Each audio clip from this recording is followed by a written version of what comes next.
Manifesto दिया है 5 न्याय और 25 गारंटी, तो कहने के लिए हमारे पास है भी हमारी गारंटी होगी और ये हमारे 25 जो है एक के बाद एक गारंटी किसान के लिए, महिलाओं के लिए, मजदूरों के लिए, सबके लिए हैं।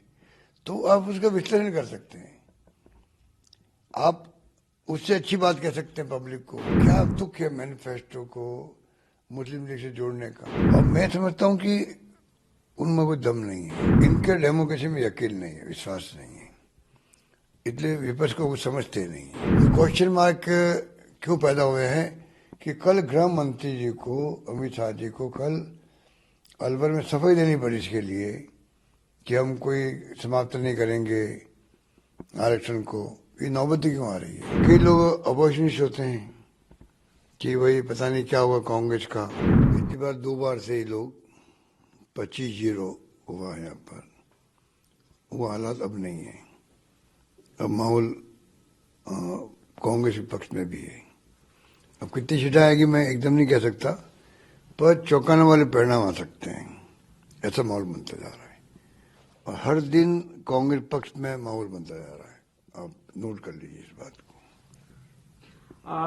सर, राजस्थान के अलावा देश भर में हम लोग देख रहे हैं कि जहां भी सभाएं हो रही हैं बीजेपी की, कुछ मुख्य मुद्दे ऐसे हैं जो बार बार उनका जिक्र हो रहा है, चाहे वो धारा 370 हो, चाहे वो राम मंदिर हो, चाहे सर्जिकल स्ट्राइक हो। कांग्रेस की तरफ से लगातार इस बात को भी कहा जा रहा है कि हम लोग अग्निवीर वापस स्कीम ले लेंगे सरकार की। आपको लगता है कि जो बीजेपी मुद्दे लेकर जा रही है जगह जगह, और आप लोग जो मुद्दे लेके जा रहे हैं, लोग उनमें फर्क कर रहे हैं या अभी भी बीजेपी को लोग सुनना चाहते हैं और आप लोगों को अभी भी वोट नहीं देना चाहते? देखिए, जो आपने भी गिनाए में मुद्दे 370 के भी है, ये तो फैसले हैं इनके। ये मुद्दे कहाँ हुए? आज देश में इश्यू क्या है? बेरोजगारी है, उस पर कोई बात नहीं करते हैं। जो पार्टी सत्ता में होती है उसकी ड्यूटी पहले होती है कि जो बर्निंग प्रॉब्लम है पब्लिक की, उसके बारे में उनके विचार क्या है। बेरोजगारी है तो ये उसके लिए क्या प्लान इनका, उसकी कोई चर्चा ही नहीं कर रहे लोग। महंगाई बहुत भयंकर है, उसकी चर्चा कोई डिबेट में हो नहीं रही है। राहुल गांधी बोलते हैं या कांग्रेस वाले बोलते हैं या इंडिया गठबंधन वाले बोलते हैं। अगर वो कहते हैं कि जो भारत जोड़ो यात्रा के बाद में जो फीडबैक मिला है उसके आधार पर हमने जो मैनिफेस्टो दिया है 5 न्याय और 25 गारंटी, तो कहने के लिए हमारे पास है भी हमारी गारंटी होगी और ये हमारे 25 जो है एक के बाद एक गारंटी किसान के लिए, महिलाओं के लिए, मजदूरों के लिए, सबके लिए हैं। तो आप उसका विश्लेषण कर सकते हैं। आप उससे अच्छी बात कह सकते हैं पब्लिक को। उस पर नहीं जाएंगे और मैनिफेस्टो मुस्लिम लीग की तरह है। अब क्या तुक है मैनिफेस्टो को मुस्लिम लीग से जोड़ने का। ये एक बुखला टेक्निक है मोदी जी की कि आप कहां के कहां ले गए उसको, मुस्लिम लीग से ले गए, कोई जवाब नहीं है। हाँ, उसकी आप आलोचना करो, कमियां बताओ, वो आपका अधिकार है, पर ये अधिकार नहीं कि आप मुस्लिम लीग से जोड़ रहे हो। आजादी के पहले क्या हुआ, ये मैं समझता हूँ उसको लोगों ने वेलकम नहीं किया, उनके स्टेटमेंट को। कांग्रेस का न्याय पत्र और बीजेपी का संकल्प पत्र, 5 करोड़ घर देने का वादा, 2029 तक राशन देने का वादा जारी रहेगा। दोनों में कितना फर्क देखते हैं? आपको लगता है कि कांग्रेस पार्टी को जो आज बीजेपी का जो मैनिफेस्टो जारी हुआ है उसमें कुछ चीज आपको बेहतर लगी जो आपके मैनिफेस्टो में होना चाहिए था? आपको कहीं नजर आया इस तरीके का? देखिए, वैसे तो मैंने पूरा मैनिफेस्टो पढ़ा नहीं उनका, इसलिए मैं ऑथोरिटी से नहीं कह सकता, पर क्रेडिबिलिटी के सवाल है। देखो, तो 14 के अंदर जो प्रधानमंत्री बनने जा रहे थे, उस वक्त में जो माहौल था देश के अंदर, जो वादे किए गए थे, कालाधन लाएंगे, बड़ा इश्यू बन गया था। स्विस बैंकों में अरबों खरबों रुपए पड़े हैं, 15 लाख रुपए खाते में आ जाएंगे, बाद में का जुमला है, 2 करोड़ नौकरी दे देंगे, फिर तो वो लोकपाल आ गया, अच्छे दिन आ गए। तो मोदी जी ने उस वक्त जो बातें कही थी उनका जवाब आज तक नहीं दिया गया, उस पर चर्चा भी नहीं हो रही है। तो लोग तो उनका जवाब मांगते हैं आपसे, फिर बाद में आपकी बातों की बात आएगी आगे के लिए, आप क्या चाहते हैं। 2049 तक की बात कर रहे हैं आप, 49 या 47 तक की बात कर रहे हैं, तो ये तो अगले 25 साल की बात करने लग गए। तो अब मैं समझता हूं कि उनमें कोई दम नहीं है। राहुल गांधी की जो यात्रा निकली है, 2 भारत जोड़ो और भारत जोड़ो न्याय यात्रा, उसमें जो फीडबैक आया उसके आधार पर कांग्रेस प्रयास किया है, जन भावनाओं का आधार बना करके मैनिफेस्टो दिया गया है, उस पर चर्चा हो रही है, गारंटी कार्ड बंट रहे हमारे। तो मेरा मानना है कि अगर देखें हम तो हमारे पास कहने के लिए बहुत कुछ है, विपक्ष में होते हुए भी। वो सत्ता पक्ष में है, वो तो और भी उनके बारे में पूरा फीडबैक रहता है, देश की क्या क्या समस्याएं हैं। जो घोषणा वो कर रहे हैं तो बहुत पहले की है, घर बनाने की बात हो या किसानों को दे रहे हैं आप, वो तो सबको मालूम है।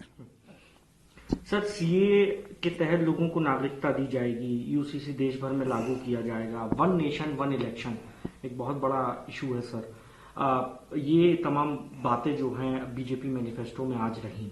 आप लोग, हालांकि कांग्रेस पार्टी इन मुद्दों को छूने से कतराती है, लेकिन बीजेपी अपने मैनिफेस्टो में इनको रख रही है। आपको लगता है कि यही स्ट्रांग बीजेपी के फैसले हैं जिसकी वजह से बीजेपी को वोट मिल रहा है और कांग्रेस पार्टी को उस तरीके से लोग देख नहीं पा रहे हैं फैसलों के मद्देनजर, या आपको कहीं इसमें कमी नजर आ रही है?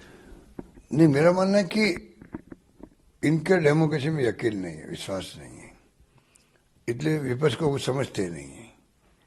विपक्ष की संख्या कम हो ज्यादा हो अलग बात है, अगर एक तरफा ही बात करनी है आपको सत्ता में बने रहने के लिए तो अलग बात है, वरना आप डिबेट क्यों होती है हाउस के अंदर। आपको मेजोरिटी है, आप हर बिल पास करवा सकते हो संख्या के आधार पर, तब भी हर बिल पे डिबेट होती है। क्यों होती है? क्योंकि विपक्ष की भी राय आ जाए उसके अंदर, ये डेमोक्रेसी का मूल है, उसको ये लोग खत्म कर रहे हैं।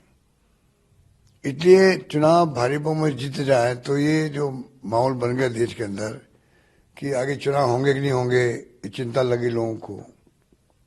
संविधान का क्या होगा, बदल देंगे क्या, आरक्षण खत्म हो जाएगा क्या, ये क्वेश्चन मार्क क्यों पैदा हुए हैं कि कल गृह मंत्री जी को, अमित शाह जी को कल अलवर में सफाई देनी पड़ी इसके लिए कि हम कोई समाप्त नहीं करेंगे आरक्षण को।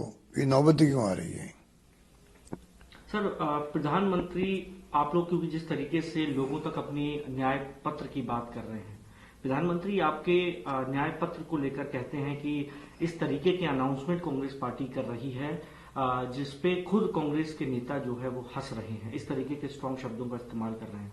आपको अगर मैं ये कहूँ कि बीजेपी वाले बहुत हंस रहे हैं इनके कार्य प्रणाली को लेकर के, इनके फैसलों को लेकर के, बहुत अनरेस्ट है बीजेपी के अंदर, आरएसएस के अंदर भी है, तो इससे क्या, मेरा व्यूज है, मेरे पास फीडबैक आया है, कोई 1-2 लोगों ने कमेंट कर दिए होंगे मान लीजिए, और क्या आधार पर कमेंट कर दिया होगा इन लोगों ने, इनको हम लोग ज्यादा गंभीरता से नहीं लेते हैं।